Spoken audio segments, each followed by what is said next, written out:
विद्यार्थी मित्रांनो नमस्कार. आपण या सिरीजमध्ये 2024चा जो प्रिलिमचा पेपर आहे त्यातील मॅथ्सचे क्वेश्चन्स आपण डिस्कस करूया. स्थानक ए पासून काही प्रवाशासह एक रेल्वे गाडी सुटते.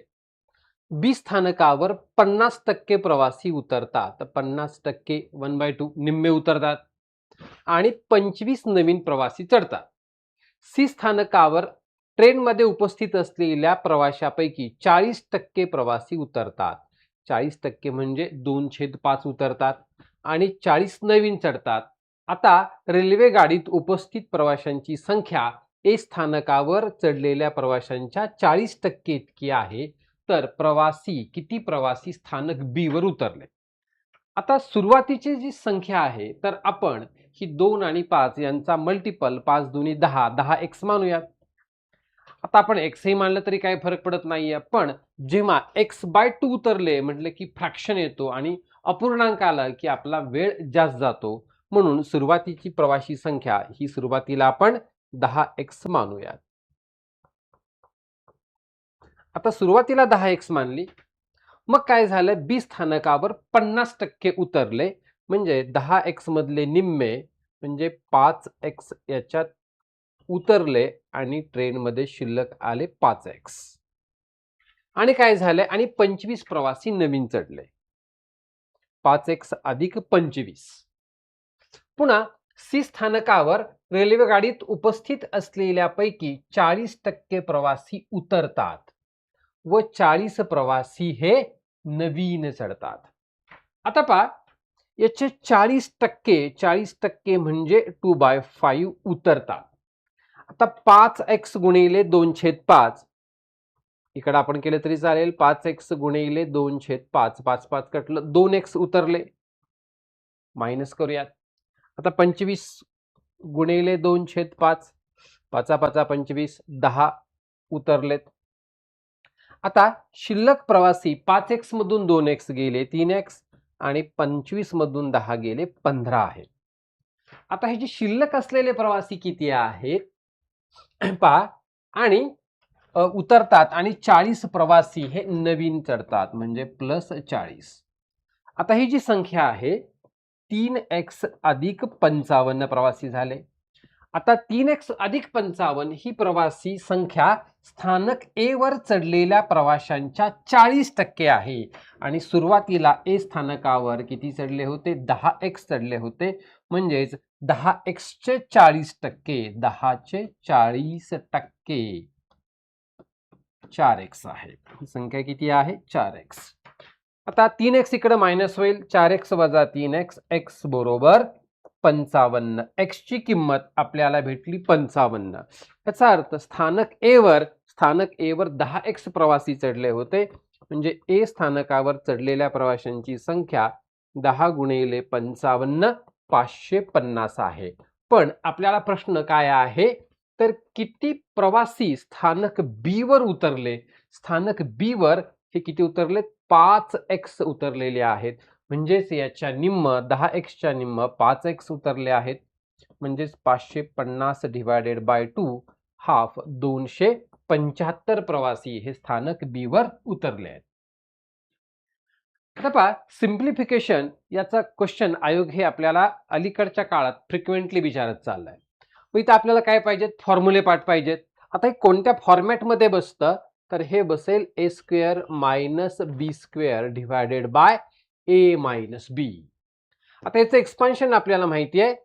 पहिल्या कंसात a - b, दुसऱ्या कंसात a + b divided by a - b. a - b cancel झालं म्हणजे आपलं उत्तर आलं a + b.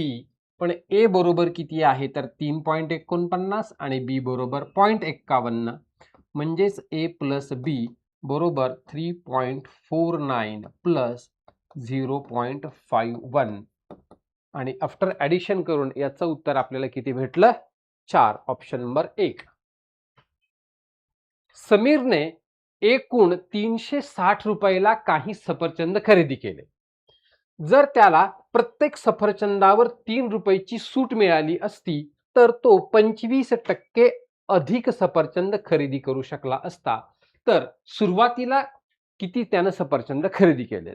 आता या प्रश्नाला लॉजिकली सॉल्व्ह करायचं आहे. कसं सॉल्व्ह करायचं आहे पहा, इथं 25% अधिक त्यानं कन्झम्पशन वाढवलंय, अधिक खरेदी करू शकला. 25% अधिक खरेदी कधी करू शकतो? जेव्हा एखाद्या वस्तूची किंमत 20% कमी केली. जेव्हा एखाद्या वस्तूची किंमत 20% कमी केली तर तो त्याचा वापर 25% वाढवू शकतो. ह्याचा अर्थ किमतीत 20% घट केली, 20% कपात केली, पण ही किंमत 20%ची कपात म्हणजेच 3 रुपयाची सूट आहे. याचा अर्थ 20% म्हणजे 3 रुपये, तर 100% म्हणजे किती रुपये? 100 गुणिले 3 भागिले 20, 20 100, किंमत किती होती? एका सफरचंदाची किंमत, मूळ किंमत 15 रुपये होती. आता सुरुवातीला त्याने किती सफरचंद खरेदी केली असतील? एकूण रुपये होते 360 आणि एक सफरचंद हे 15 रुपयाला होतं. 15 दुनी 30, 15 चोक 60. सुरुवातीला मुळात खरेदी केलेल्या सफरचंदाची संख्या ही 24. 150 व 500 या संख्यामधील किती संख्यांना 11 ने भाग जातो? तर हा क्वेश्चन आपल्याला अंकगणितीय श्रेणी अरिथमॅटिक प्रोग्रेशनचा होता. मग आपल्याला काय करायचं आहे की 11 ने भाग जातो म्हणजे 11ची कसोटी आपल्याला माहित असणं गरजेचं आहे. 11ची कसोटी काय सांगते? एकाड एक संख्येच्या अंकाच्या बेरजेतील फरक 0 किंवा 11च्या पटीत असेल तर त्या संख्येला 11 ने पूर्ण भाग जातो. आता मी पाहणार 150 ला तर भाग जातच नाही 11 नं. 151 ला जाईल का? एकाड एक अंकाच्या बेरजेतील फरक 0 येत नाहीये. 152 नाही जात, 153 नाही जात, हा 154 जातो का? एकाड एक अंकाची बेरीज केली 5 - 5 बरोबर 0. म्हणजे पहिली संख्या मला भेटली ती 154. तर पहिली संख्या 154, दुसरी संख्या ही 11च्या पटीत म्हणजे +11 करत असणार आहे, म्हणजे 165. असं करत करत मला शेवटची संख्या पण चेक करायची आहे. 500 ला भाग जातो का? नाही. 499 नाही, 497 नाही, 96 नाही, 495 ला भाग जातो. यस, 495. 5 आणि 4 9 - 9 0. मग हे एकूण किती पद आहेत हे कसं काढायचं? शेवटचं पद वजा पहिलं पद भागिले फरक +1 अशी जेव्हा अंकगणितीय श्रेणी दिली असते आणि एकूण पद आपल्याला विचारलेले असतात तेव्हा एकूण टोटल टर्म्स कसे काढायचे? Last term minus first term divided by difference +1. +1 विसरायचं नाहीये. म्हणजे शेवटचं पद 495 वजा पहिलं पद 154 341 डिवायडेड बाय डिफरन्स, फरक कितीचा आहे? 11चा +1. 11 न भाग जाईल, 11 त्रिक 33, 11 एक 11, 31 अधिक 1 बरोबर एकूण 32 पद आहेत. ह्या 32 संख्या आहेत.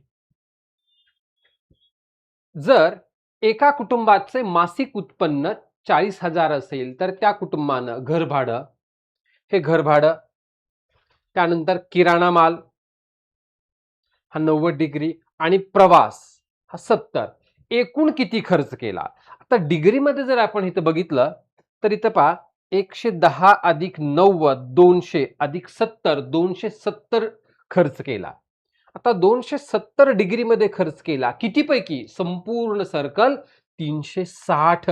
360 पैकी 270 याच्यावर खर्च केला, पण एकूण खर्च किती होता? एकूण उत्पन्न किती होतं? 40,000. म्हणून त्याला आपल्याला मल्टिप्लाय करावं लागेल, गुणावं लागेल. 0 0 कटला, 9 न भाग जाईल, 9 त्रिक 27, 9 चोक 36. आता 4 न जाईल, 4 एक 4, 10,000 गुणिले 3 बरोबर 30,000. एकूण खर्च हा 30,000 आहे. अ न ब ला एक वस्तू 10% नफ्याने विकली आणि ब न तीच वस्तू परत अ ला 10% तोट्याने विकली, तर या व्यवहारामध्ये काय झालं? आता पहा, आपल्याला सेम UPSC याच प्रकारचा क्वेश्चन आधी पाठीमागे विचारलेला आहे. आता अ आणि ब दोघ जण आहेत.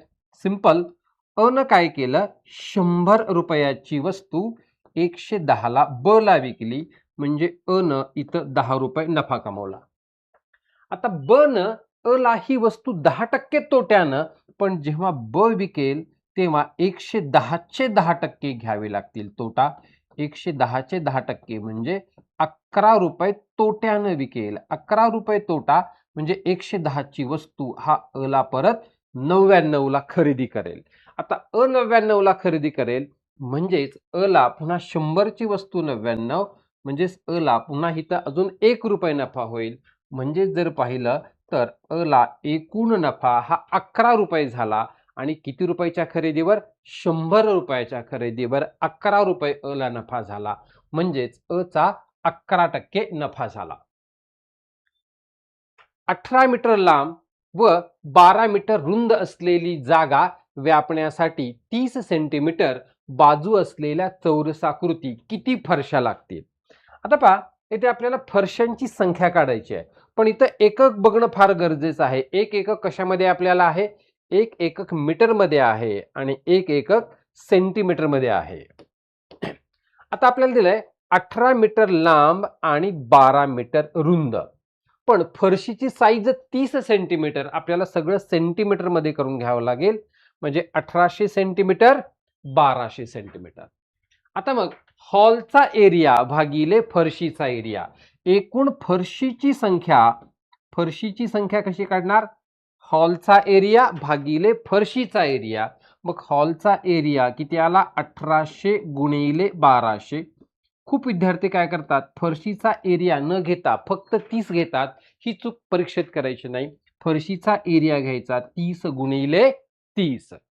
आता आपण सॉल्व करणार. 0 0 गेला, हा 0, 3 ने भाग जाईल, 3 चोक 12, पुन्हा 3 ने भाग जाईल, 3 संग 18, म्हणजे 600 गुणिले 4 साइन चोक 2400 आपलं उत्तर आलं. ताशी 80 किलोमीटर वेगाने जाणारी 700 मीटर लांबीची एक ट्रेन एक प्लॅटफॉर्म 72 सेकंदात ओलांडते, तर त्या प्लॅटफॉर्मची लांबी किती? आता पहा, ट्रेन जेव्हा प्लॅटफॉर्म ओलांडते तेव्हा स्वतःची लांबी प्लस प्लॅटफॉर्मची लांबी एवढं अंतर ट्रेन ही ओलांडत असते. आता कोणत्या वेगाने ओलांडते? 80 kilometre per hour. 80 kilometre per hour म्हणजेच ट्रेन 800 मीटर अंतर जाते 36 सेकंदात. या प्रकारची ट्रिक ही आपण आपल्या झिरो टू हिरो बॅच तसेच प्रबोधन बॅच मध्ये आपण वापरत असतो, जेणेकरून कमी वेळात आपल्याला उत्तर येतं. तर 800 मीटर 36 सेकंदात, तर 72 सेकंदात कापलेलं अंतर किती? तिरकस गुणाकार असणार 800 गुणिले 72 भागिले 36. 36 दुनी 72, 1600 मीटर. पण हे 1600 मीटर म्हणजे कुठलं अंतर असणार आहे? तर ट्रेन स्वतःची लांबी प्लस प्लॅटफॉर्मची लांबी एवढं अंतर ओलांडते. म्हणजेच 1600 मधून ही 700 मीटर लांबीची ट्रेनची मायनस केलं तर उरलेली लांबी ही आपल्याला प्लॅटफॉर्मची लांबी येऊन जाईल. तर प्लॅटफॉर्मची लांबी ही 900 मीटर आहे. भूषण एक काम 80 दिवसात पूर्ण करतो. आता भूषणचं एक काम म्हणजे किती काम आहे त्याला? आपण म्हणूयात की समजा भूषणला 80 टेबल बनवायचे. मग 80 टेबल बनवायचे, भूषण 80 दिवस करतो. याचा अर्थ भूषण रोज एक टेबल बनवतो डेली. भूषण रोज किती? एक टेबल तयार करतो. एकूण काम आहे त्याचं 80 टेबल बनवायचं. आता काय झालं? 10 दिवस काम केल्यानंतर आता रोज एक टेबल या हिशोबानं 10 दिवस त्यानं काम केले, म्हणजे 10 टेबल त्यानं तयार केले आणि निघून गेला. आणि मग उर्वरित काम, आता उरलेलं काम किती होतं? उर्वरित काम किती आहे? 80 मधून 10 गेले, उरलेलं काम हे 70 टेबल तयार करायचं आहे. मग उरलेलं काम नीरजनं 35 दिवसात पूर्ण केलं. म्हणजे नीरजनं काय केलंय? 70 टेबल 35 दिवसात पूर्ण केले. म्हणजेच 2 टेबल रोज या स्पीडनं त्यानं काम केलं नीरजनं. आता काय म्हटलंय? एकटा नीरज तेच काम किती दिवसात पूर्ण करेल? तेच काम म्हणजे किती? एकूण काम होतं 80 टेबल काम होतं. पण नीरजचा जो स्पीड आहे, तर रोज 2 टेबल या हिशोबानं नीरजला ते काम पूर्ण करण्यासाठी लागणारे दिवस किती आहेत? 40. 5 वर्षापूर्वी रेखा व नेहाचं सरासरी वय 34 वर्ष होतं. आता कधी होतं ते? 5 वर्षापूर्वी रेखा प्लस नेहा सरासरी 34, म्हणजे आज 5 वर्षापूर्वी त्यांच्या वयाची बेरीज किती होती? 68 होती. 34ची दुप्पट सरासरी गुणिले एकूण संख्या. आता आज जर रेखा आणि नेहा यांच्या वयाची बेरीज काढायची असेल तर काय होईल? रेखाचं वय 5 न वाढेल आणि नेहाचं वय पण 5 न वाढेल, म्हणजे दोघीच्या वयात 5 आणि 5 10ची भर पडेल. म्हणजेच 68 अधिक 10 आज दोघांच्या वयाची, ह्या दोन व्यक्तीच्या वयाची बेरीज 78 आली. पुन्हा काय म्हटलंय? आज रेखा, नेहा व नीरजचं सरासरी वय 33 आहे. म्हणजेच आज परत तिघजण रेखा प्लस नेहा प्लस नीरज, आता तिघाच्या वयाची सरासरी 33 आहे, पण बेरीज म्हणजे 33 गुणिले 3 99 आहे. पण मला माहिती आहे की आज रेखा आणि नेहा यांच्या वयाचं टोटल किती आहे? 78 आहे. 78 प्लस नीरजचं आजचं वय आपल्याला भेटेल. 99 मधून 78 मायनस होईल. 99 मधून 78 मायनस केलं 21, हे नीरजचं आजचं वय आलं. आपल्याला विचारलंय तर 10 वर्षानंतर नीरजचं वय किती असेल? आज 21, 21 अधिक 10 बरोबर 31, हे नीरजचं 10 वर्षानंतरचं वय आहे. 6 मजूर 4 दिवसात 9600 विटा बनवतात. म्हणजेच इथं काय आहे पहा, M1 मेन आहे, नंतर D1 डेज आहे आणि वर्क आहे W1. M1 D1 W1 बरोबर M2 D2 भागिले W2. M1 6 मजूर किती दिवसात? 4 दिवसात. किती विटा बनवतात? 9600 विटा बनवतात. तर काय विचारले आपल्याला? 18 मजूर 2 दिवसात किती विटा बनवतील? W2 ची आपल्याला किंमत काढायची आहे. ठीक आहे, आपण सॉल्व करूयात. 6 न भाग जाईल, 6 त्रिक 18, पुन्हा 2 न भाग जाईल, 2 दुनी 4, पुन्हा 2 न भाग जाईल, 2 चोक 8, 2 आठी 16. आता तिरकस गुणाकार होईल. W2 बरोबर 4800 गुणिले 3. हे 2 शून्य जसेच्या तसे येतील. 8 त्रिक 24 ला 4 हातच्या आले 2, 4 त्रिक 12 आणि 2 14, म्हणजेच 14400 विटा बनवते. 54 किलोमीटर प्रति तास वेगाने धावणारी ट्रेन 9 सेकंदात एक टेलिग्राफ पोल ओलांडते. ट्रेनची लांबी किती? ट्रेन पोल ओलांडते म्हणजे स्वतःच्या लांबी एवढं अंतर ओलांडते. आता इथे ट्रेनचा वेग दिलाय, किती दिलाय? 54 kilometre per hour. 54 kilometre per hour म्हणजेच 540 मीटर अंतर जाते ट्रेन 36 सेकंदात. तर 9 सेकंदात कापलेलं अंतर किती? तिरकस गुणाकार होईल. 540 गुणिले 9 भागिले 36. 9 चोक 36, 4 न भाग जाईल, 4 एक 4, 4 त्रिक 12, 4 पंचे 20. ट्रेनची लांबी आहे 135 मीटर. Okay, thank you.